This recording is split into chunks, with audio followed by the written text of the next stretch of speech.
Bismillahirrahmanirrahim. Assalamualaikum warahmatullahi wabarakatuh. Saudara pemirsa channel terpilih MTA TV dimanapun Anda berada. Puji syukur alhamdulillah senantiasa kita panjatkan kehadirat ilahi Rabbi Allah Subhanahu wa taala atas genap karunia nikmat dan juga rahmatnya untuk kita semua di perjumpaan siang hari ini. Kita jumpa kembali di program unggulan Hidup Sehat Alami yang senantiasa kami hadirkan 2 pekan sekali, di pekan kedua dan keempat di hari Kamis pukul 13 waktu Indonesia Barat hingga usai nanti di pukul 14 waktu Indonesia Barat. Dan narasumber yang sudah hadir seperti biasa ada Dr. Ibnu Ja'far Ma'ruf M.Ed SCI SPAKP. Beliau adalah herbalis, nutrisionis dan akupunkturis. Nanti akan kita dapatkan banyak pelajaran terkait dengan materi-materi kesehatan dari beliau. Assalamualaikum warahmatullahi wabarakatuh. Waalaikumsalam warahmatullahi wabarakatuh. Kabar baik dan sehat, dokter. Insya Allah sehat, bugar. Sukses, ya? Semangat. Ya. Semangat, terus semangat. Ya, dan pemirsa nanti kami persilahkan bisa bergabung di line telepon 02716793000, SMS dan juga di WA kami di 08 11 255 3000. Sebelum kita jawab pertanyaan sudah masuk dan juga yang ada di line telepon nantinya, kita simak terlebih dahulu pelajaran kita di kesempatan siang kali ini. Silakan, Dok. Bismillahirrahmanirrahim. Assalamualaikum warahmatullahi wabarakatuh. Innal hamdalillah nahmadu wa nasta'inu wa nastaghfiruh wa na'udzubillahi min syururi anfusina wa min sayyiati a'malina. May yahdihillahu fala mudhillalah wa may yudlil fala hadiyalah. Asyhadu an la ilaha illallah wahdahu la syarikalah wa asyhadu anna Muhammadan abduhu wa rasuluh. Allahumma shalli wa sallim wa barik ala Muhammad wa ala alihi wa sahbihi ajmain.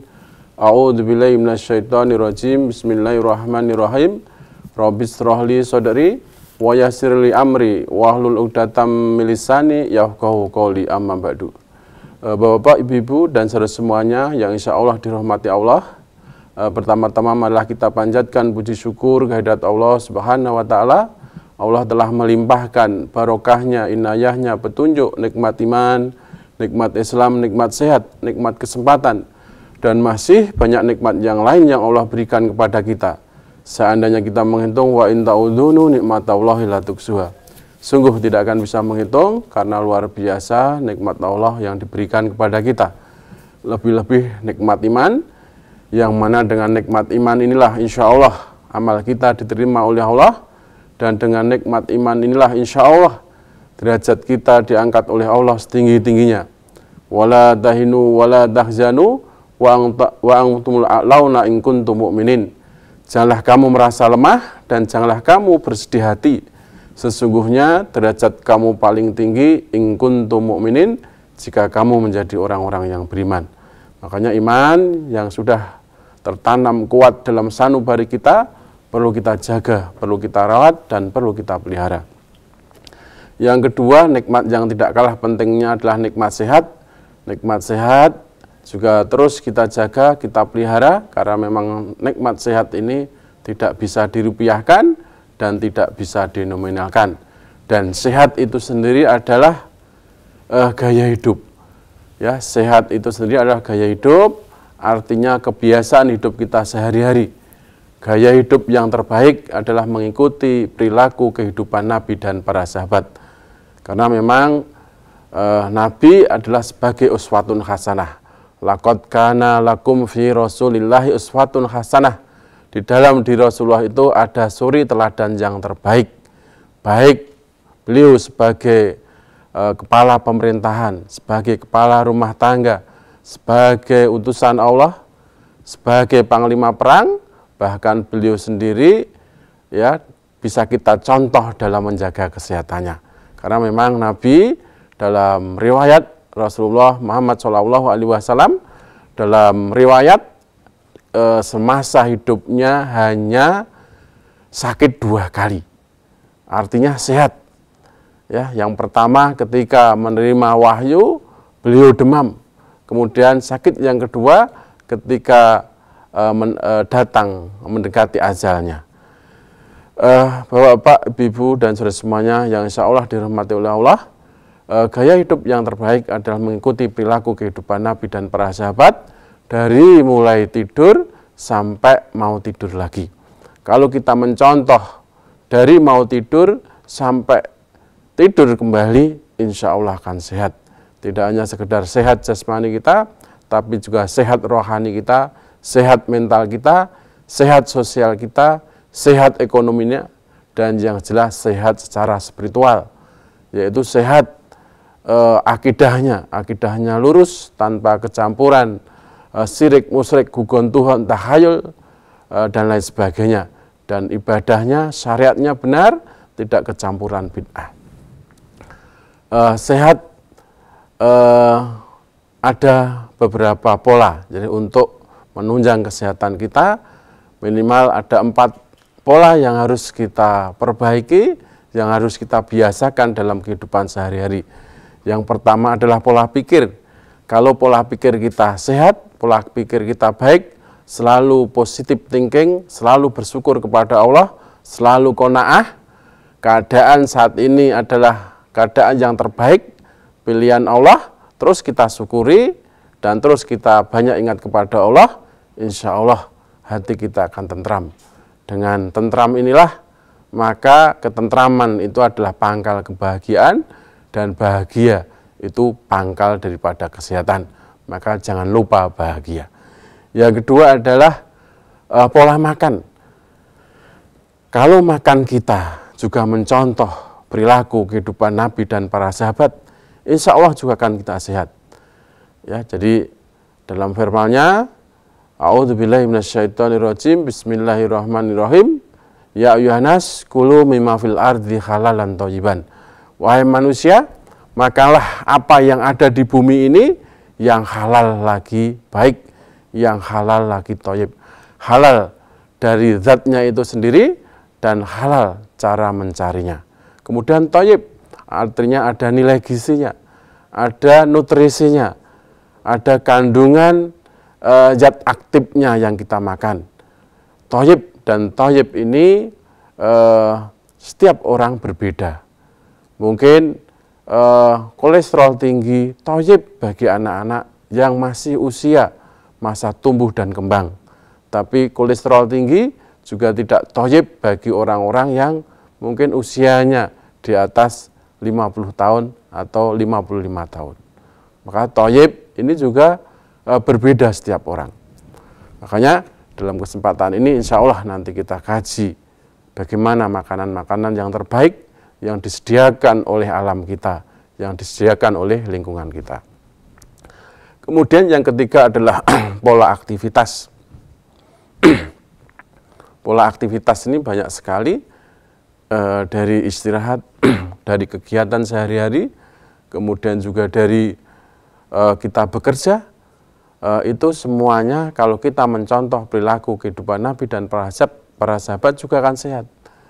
Jadi memang siangnya Nabi dan para sahabat ya itu memberikan contoh untuk bekerja dengan baik, untuk bekerja dengan sungguh-sungguh. Semua aktivitas hidup kita hanya untuk lillahi rabbil alamin. Hanya untuk Allah.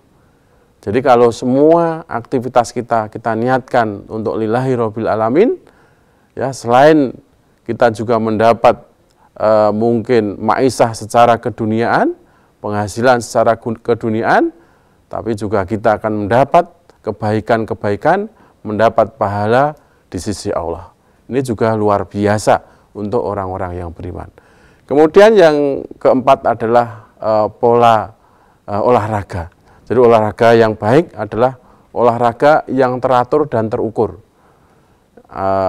Dan olahraga yang baik itu minimal memenuhi 4 faktor. Yang pertama di pagi hari, kedua kemudian di tempat yang terbuka, kemudian yang ketiga teratur, ya teratur istiqomah, kontinu. Kemudian syarat yang keempat adalah tidak terlalu lama. Jadi kalau terlalu lama, asam laktatnya naik, dan asam laktat ini juga akan membuat tubuh menjadi pegel dan lain sebagainya.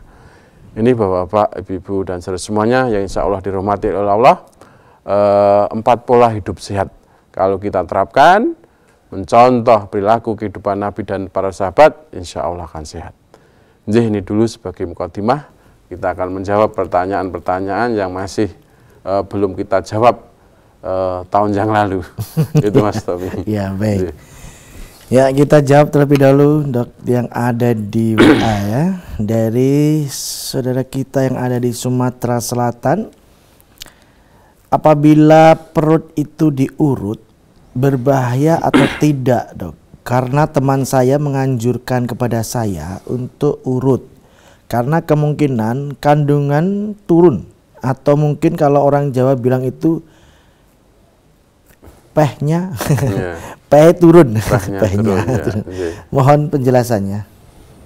Jadi kalau kami menyarankan ya, jadi kalau perut diurut itu memang dari segi kesehatan kurang baik, karena di perut itu banyak organ-organ vital, ya di situ ada ginjal, di situ ada spleen, limpa atau pankreas, di situ ada usus, di situ ada liver, kemudian di situ ada organ reproduksi, ya dari uterus, dari ovarium, rahim dan lain sebagainya. Jadi mungkin ditinjau dari kesehatan kurang baik, makanya perlu dikonfirmasi sakitnya apa dulu kok perlu diurut ya. Mungkin lebih baik dibawa ke tenaga kesehatan yang terdekat. Bisa Pak Dokter, bisa Bu Bidan, atau bisa Pak Mantri. Kalau mungkin perlu nanti di USG atau pemeriksaan lebih lanjut, ya itu insya Allah lebih akurat. Jadi memang kalau istilahnya pehnya turun tadi ya, mungkin rahimnya turun, yaitu kita konsulkan ke dokter ahli ya, ahli penyakit kebidanan dan kandungan. Ya. Kalau memang di Sumatera jauh, ya jauh untuk ahli penyakit kandungan dan kebidanan dan kandungan, mungkin bisa diperiksakan ke Bu Bidan atau diperiksakan ke Pak Dokter yang terdekat. Insya Allah sekarang ini para bidan, dokter itu sudah tersebar luas ya di negara kita. Hanya saja untuk spesialis ini memang banyak di kota-kota besar. Jadi seperti itu Pak Tommy. Ya baik. Kami persilakan Anda ingin menggunakan jalur telepon di 02716793.000, kami persilakan ya. Sementara kita bacakan terlebih dulu yang ada di WA. Sekiranya sewaktu-waktu Anda bisa bergabung, kami persilakan. Kemudian dari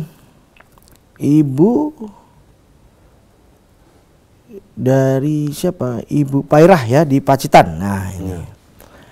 Pertanyaan singkat, apa fungsinya bunga telang itu Dok? Ya, jadi bunga telang ya secara ilmiah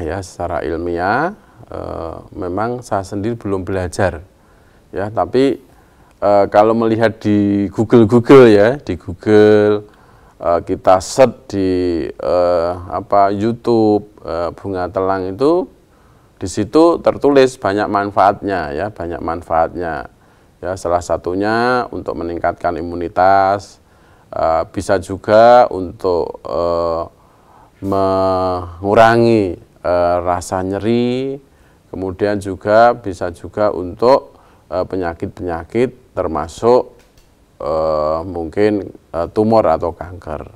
Tapi secara ilmiah jurnal-jurnal yang mungkin diterbitkan di dunia kedokteran, di dunia kesehatan, saya sendiri ya belum mempelajari secara mendalam. Ya ini mohon maaf, nanti kami terus belajar, terus melihat bukti empirik, pendekatan dengan evidence medicine, pendekatan dengan bukti, itu terus kita lakukan. Tapi untuk sementara ini jurnal-jurnal yang pernah kita baca belum menemukan, hanya di Google, dan di Google itu kan tidak bisa kita gunakan untuk acuan, tidak bisa kita gunakan untuk pedoman ya, karena memang di situ banyak komentarannya. Jadi itu Bu Pairah yang ada di Pacitan. Mohon maaf ini belum bisa menjawab mungkin sesuai keinginannya. Ya, baik. Kemudian dari Pak Sabto di Semarang. Dok, kakak saya menderita sakit puyeng atau vertigo. Obat apa yang bisa sembuh total? Ya, jadi vertigo itu namanya mengobati itu harus dicari penyebabnya dulu, akar masalahnya, pokok masalahnya. Jadi setiap kita menentukan diagnosis, ya, diagnosis itu ada langkah-langkahnya, perlu diperiksa. Ya, sebabnya apa? Vertigo itu bisa karena ada sumbatan, ya, karena kolesterolnya tinggi, karena tergesernya tinggi, sehingga suplai nutrisi atau oksigen ke otak bisa kurang. Atau sebabnya karena berdiri lama, ya, berdiri lama juga menyebabkan tensi rendah, hipotensi, itu juga bisa menyebabkan vertigo. Atau mungkin berlama-lama di tempat AC atau di tempat yang dingin, itu juga bisa menyebabkan dam atau bendungan, yang mana kalau terjadi bendungan atau dam ini, aliran oksigen, aliran nutrisi ke otak juga kurang, bisa menyebabkan vertigo atau pusing yang lain. Makanya harus kita cari penyebabnya. Jadi secara umum,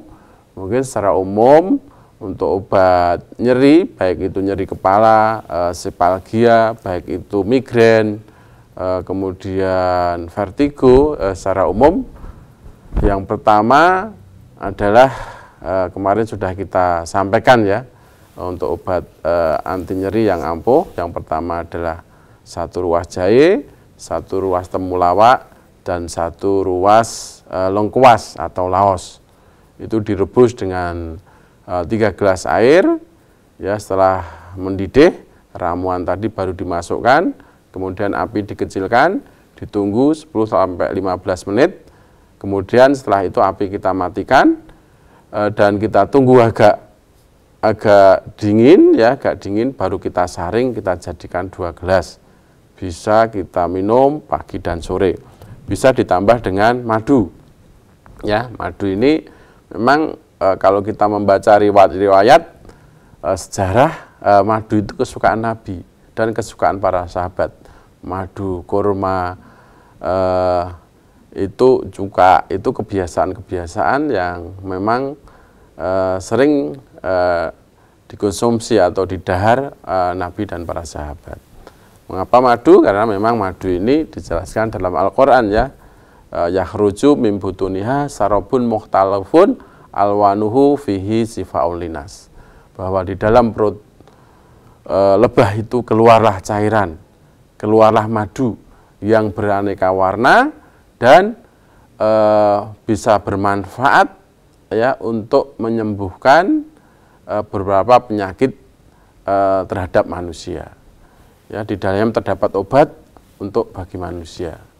Nah, ini bisa dicampur madu 1 gelas, itu bisa dicampur 2 sendok madu. Jadi 1 sendok madu itu sekitar 10 mg, ya, 10 mg. Jadi 1 gelas itu bisa campur madu dengan 20 mg. Jadi ini Bapak yang ada di Semarang, ya, Bapak, ya. Bapak Bambang atau Bapak siapa tadi? Iya, Bapak Sabto. Bapak Sabto, ya, yang ada di Semarang. Dicari penyebabnya dulu yang pertama. Ya. Ya, pemirsa, kami harapkan Anda nanti kita jumpa di sesi yang kedua. Siapkan pertanyaan Anda, kami persilahkan di line telepon 02716793.000. SMS dan juga di WA kami di 08112553.000. Namun sebelumnya kita akan simak beberapa informasi dalam rangkaian jeda pariwara berikut ini.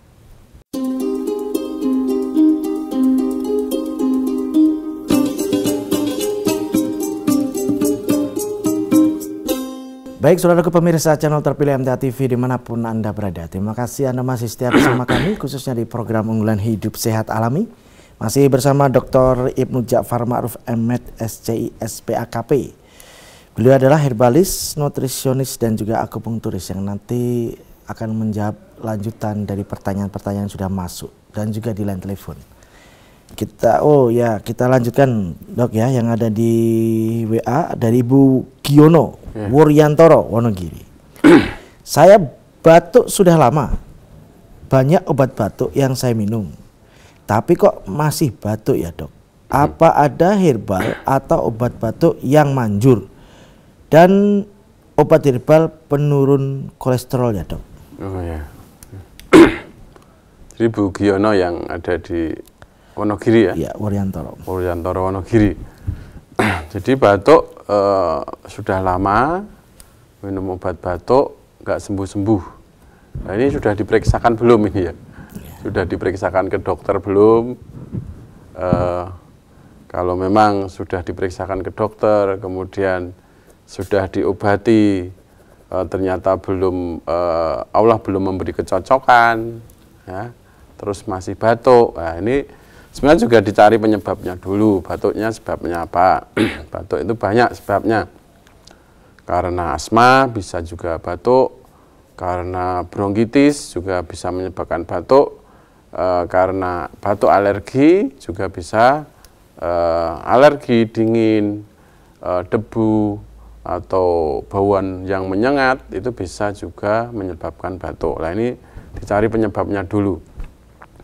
Kalau mungkin sudah lama diobati kok nggak sembuh, kemungkinan ini cenderung kepada batuk alergi, ya batuk alergi. Maka pemicu alergi yang pertama adalah harus dihindari dulu.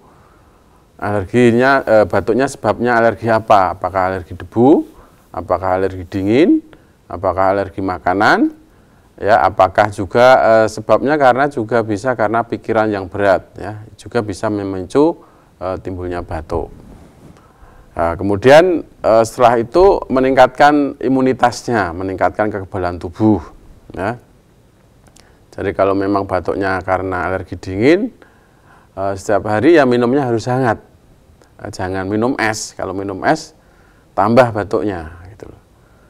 Maka minumnya hangat, kemudian dicoba setiap pagi jalan-jalan biar paru-paru ini bisa berkembang, paru-parunya sehat. Karena memang di pagi hari itu kandungan oksigennya masih tinggi dan memang tadi olahraga yang terbaik adalah di waktu pagi hari karena saat itu oksigen yang ada di alam ini hampir 98%. Yang kita hirup ini adalah udara, tapi yang digunakan tubuh adalah oksigen. Kemudian bagaimana cara meningkatkan imunitas? Banyak sekali ya, jadi banyak sekali.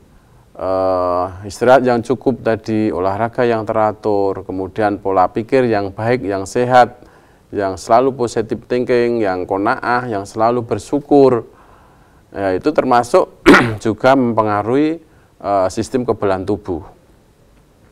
Kemudian kalau dari segi makanan atau ramu-ramuan, kalau dari segi makanan ya makanan-makanan yang mengandung protein tinggi, ya, mengandung protein tinggi. Misalnya putih telur, bisa daging, ya bisa susu misalnya. Kalau ramuan yang bisa untuk meningkatkan imun sistem atau bisa mengurangi batuk juga karena memang salah satunya sebagai antibiotik, yaitu ramuan yang biasa kita bahas juga. Jadi bisa 1 ruas temulawak, 1 ruas jahe, dan ini 1 ruas kunyit. Ya.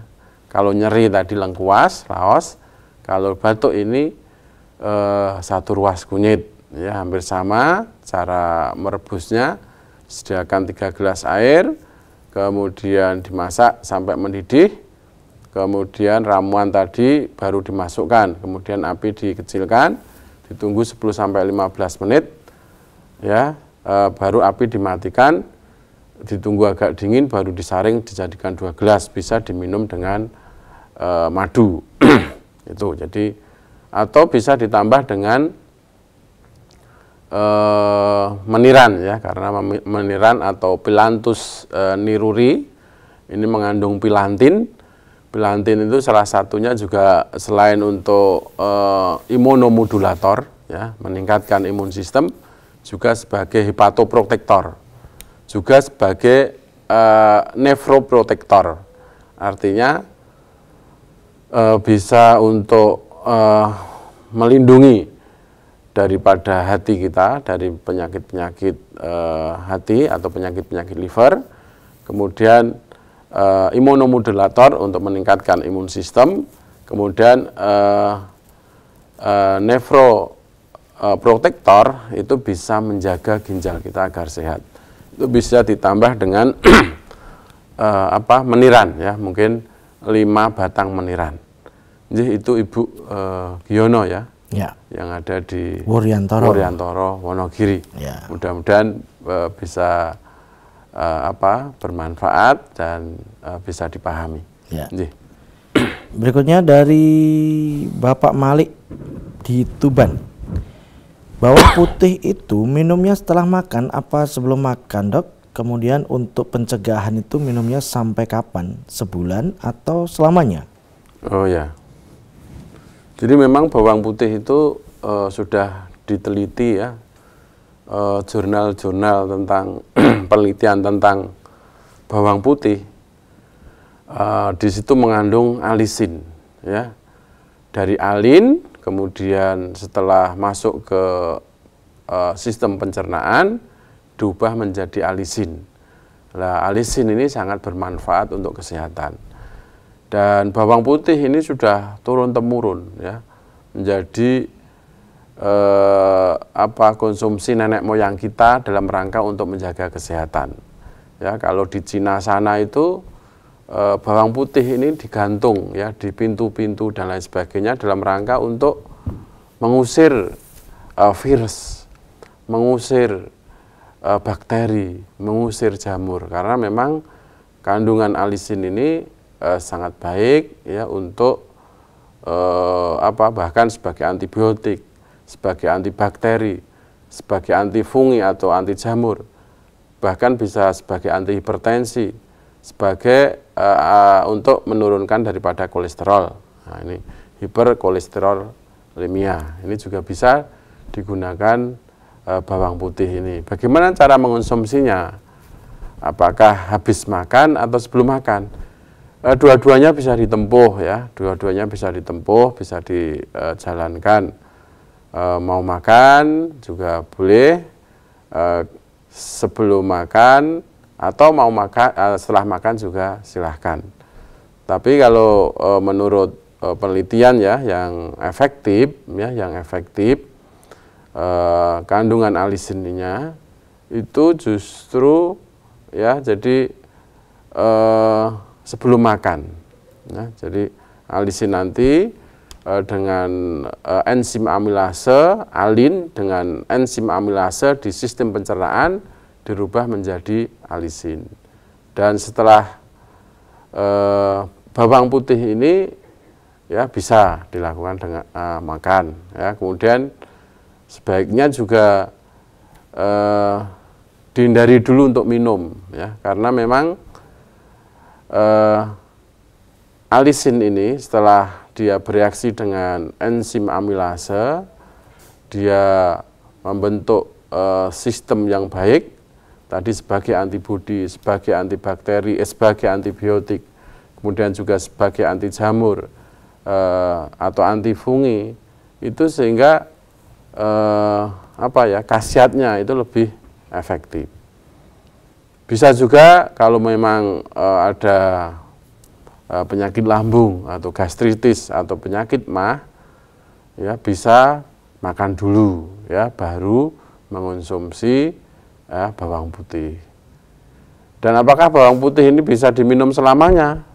Ya, selama tubuh ini sehat, artinya kalau tidak ada kendala, tidak ada gejala, tidak ada reaksi apapun, ya untuk preventif, ya untuk usaha preventif, untuk usaha pencegahan bisa dikonsumsi selama hidup ini. Ya, pagi 1 siung ya bawang lanang itu, kemudian juga sore bisa 1 siung bawang lanang itu. Dikupas dulu ya, kemudian bisa langsung ditelan ya, atau mungkin dikunyah, monggo silahkan. Ya bisa, jadi tidak ada batasnya ya, selama tubuh masih menerima dengan baik, kita bisa mengonsumsi bawang putih. Ini turun-temurun sudah menjadi bukti empirik ya, bukti empirik dari nenek moyang kita, dari leluhur kita, bahwa bawang putih itu sangat bermanfaat untuk kesehatan. Jadi seperti itu Pak Tommy. Ya, baik. Berikutnya kali ini dari Ibu Sri di Purworejo, apakah penyakit ain itu ada dalam dunia ilmu kedokteran? Jadi penyakit ain itu sendiri artinya adalah mata ya. Ya, dalam dunia kedokteran ya penyakit yang disebabkan karena mata banyak. Ya, kalau kita tinjau dari Al-Quran, dari hadis, memang kan dari pandangan mata ini ya, pandangan mata ini bisa menimbulkan bermacam-macam ya, bermacam-macam pikiran. Ya, kalau dengan penglihatan, dengan pandangan mata itu terus timbul kedengkian, timbul hasad, ya, timbul atau penyakit-penyakit hati yang lain, maka akan menyebabkan penyakit. Ya. Dengan pandangan mata, mungkin tetangga kita baru saja beli mobil, terus kita marah, kita dengki. Nah, ini juga bisa menimbulkan penyakit karena marah, dengki, hasad. Yaitu penyakit hati, dan itu semuanya di dalam dunia kedokteran bisa menurunkan imunitas. Orang yang berpikir ya terlalu berat, orang yang berpikir ya stres lah, ya itu bisa menurunkan imun sistem. Nah, imun sistem kalau sudah turun, maka kuman, virus, bakteri ini mudah masuk ya, sehingga timbul penyakit. Ya, jadi bisa saja karena memang dari mata itu kan turun ke hati ya, Pak Tommy ya. Dari mata kan turun ke hati. Rembes. Ya, rembes.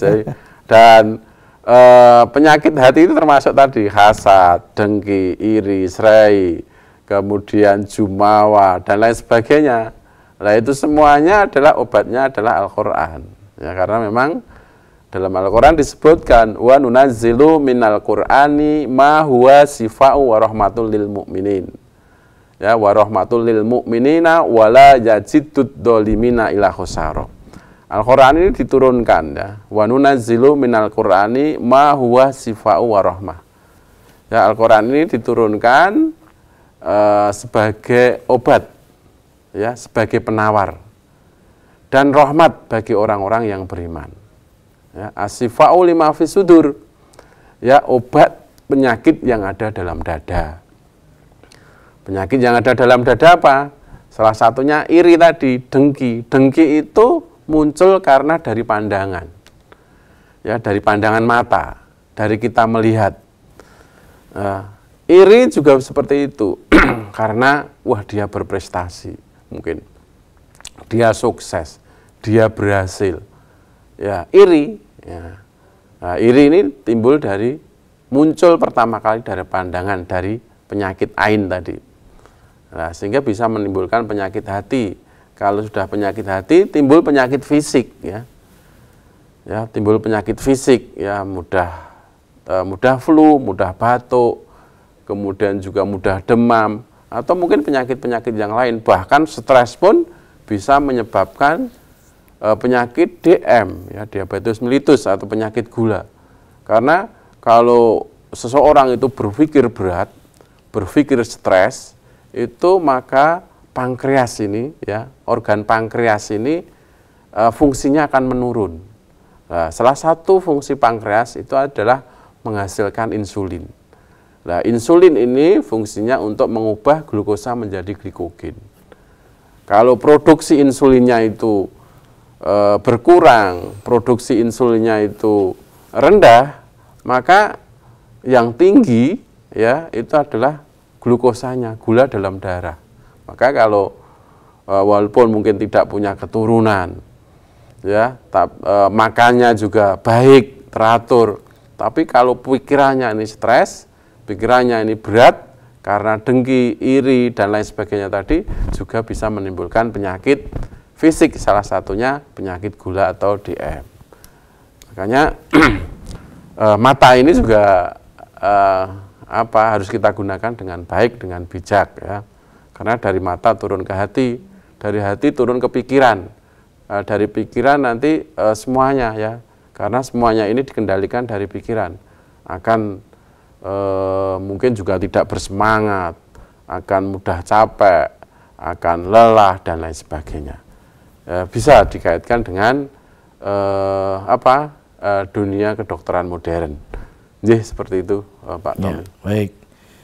Kita lanjutkan pertanyaan berikutnya dari Ibu Nur di Purbalingga. Pegagan bisa untuk menurunkan panas, itu maksudnya panas suhu badan, apa panas yang disebabkan karena pengapuran sendi, Dok? Ya, di pegagan itu ada kandungan yang namanya sintela ya. Ya, sintela. Sintela ini salah satu fungsinya sebagai antiinflamasi, anti peradangan. Ya, di pegagan itu juga tidak hanya antiinflamasi saja, banyak fungsinya juga sebagai anti nyeri dan lain sebagainya. Pegagan. Nah, ini juga bisa dua-duanya, bisa memang untuk menurunkan panas, ya, menurunkan suhu panas, artinya demam, atau karena tadi karena sebagai antiinflamasi bisa juga untuk salah satu sebagai obat untuk radang, ya, radang sendi atau osteoartritis, ya, radang sendi. Itu sebagai support saja, ya, sebagai support, obat utama, pendukung, ya, pendukung obat utama. Nah, nanti mungkin obat utamanya dari dokter, ya, bisa untuk mempercepat penyembuhan, untuk mempercepat proses regenerasinya, bisa menggunakan pegagan atau sintela, ya, sintela. Jadi seperti ini. Baik. Kita terima di line telepon 6793000. Halo, assalamualaikum. Halo, assalamualaikum. Halo, assalamualaikum. Ya, dengan siapa, di mana? Ibu atau bapak ini ya? Bapak ya ini ya? Desember. Putus-putusnya terlalu sering ini Bapak, kita tidak bisa menangkap hampir separuh Bapak berbicara. Oh gitu. Ya. Ya, boleh. Terima kasih. Ini mungkin waktunya juga ada habis. Saya yang terlambat. Terima kasih Pak Dokter Jafar, Pak Dokter.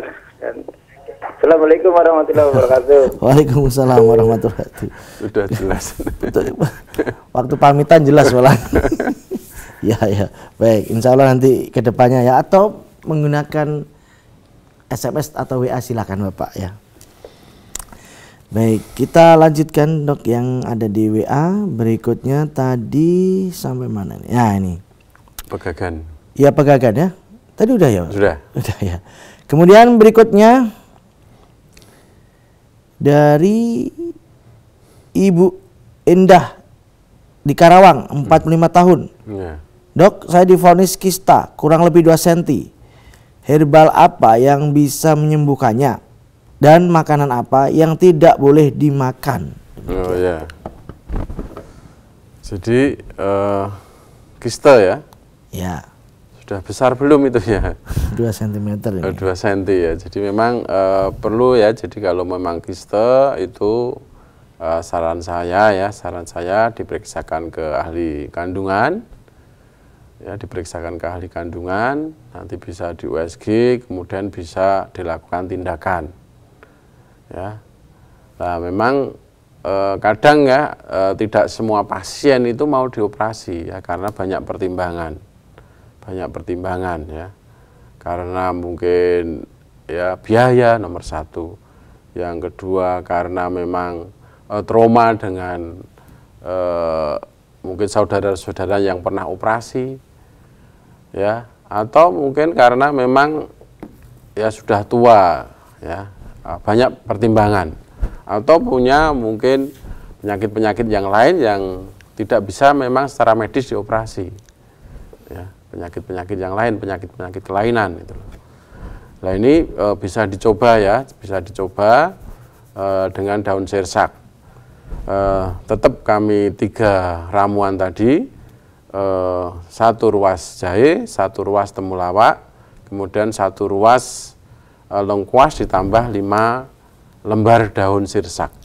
Karena memang di daun sirsak ini banyak kandungan ya. Ini sudah penelitian dijurnalkan di jurnal-jurnal internasional bahwa di daun sirsak itu ada salah satu senyawa, ada polifenol, kemudian ada saponin, kemudian juga ada bioflavonoid, ya, ada senyawa genestin, ada quercetin, kemudian ada senyawa acetogenin. Nah, ini semuanya juga akan memperbaiki ya, akan memperbaiki daripada kiste, ya, sehingga bisa diharapkan kistenya menjadi kecil, kemudian juga tidak akan terjadi metastase atau penyebaran, kemudian harapannya lagi bisa membunuh sel-sel tumornya. Dan di daun sirsak itu dalam penelitian ada senyawa yang namanya adrimiasin, ya. Adrimiasin ini salah satu zat untuk kemoterapi, ya, menghambat pembelahan daripada sel kanker. Fungsinya dari adrimiasin, ya, yang zat yang ada untuk kemoterapi ini salah satu fungsinya menghambat daripada pembelahan dari sel kanker itu. Jadi memang perlu dicoba juga, ya, perlu dicoba kalau memang dioperasi tidak mau karena tadi pertimbangan-pertimbangan dari segi biaya, dari segi umur, dari segi penyakit yang lain, atau mungkin karena trauma, itu bisa dicoba, ya, bisa dicoba dengan ditambah 5 daun sirsak, ya. Caranya hampir sama, ya, hampir sama seperti yang di depan kita terangkan. Nah, ini mudah-mudahan selain itu juga, ya, pola hidup sehat tetap diterapkan, ya. Pikiran yang rileks, pikiran yang santai, pikiran yang semeleh, pikiran yang netral, kemudian yang bersemangat. Nah, itu terus kita terapkan. Kemudian juga tadi menjaga pola makan, ya. Pola makan ini menghindari zat-zat pengawet atau, ya, zat pengawet, zat perasa, warna, ya, pewarna, yaitu dihindari karena memang kebanyakan tumor, kebanyakan kanker itu dari makanan, ya. Kemudian tetap istirahat yang cukup, ya. Istirahat yang terbaik adalah tidur. Orang dewasa tidur yang terbaik itu antara 6 sampai 7 jam, ya. 6 sampai 7 jam. Itu tidur yang terbaik. Kemudian juga olahraga yang teratur. Selalu berdoa kepada Allah, ya. Selalu berdoa kepada Allah bahwa penyembuh itu pada hakikatnya Allah, ya. Fa idza faritu fa huwa yasfin, ya. Kalau kamu sakit, maka Allah lah yang menyembuhkan. Dalam hadis juga diterangkan, ma anzalallahu da'an ila anzalalahu sifaan.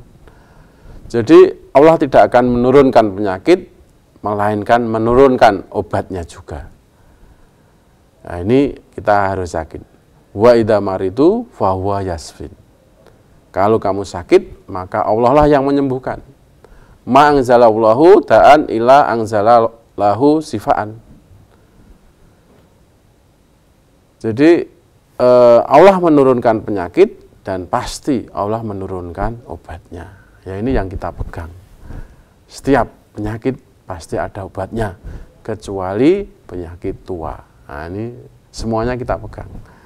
Jadi memang tawakal kita adalah kepada Allah.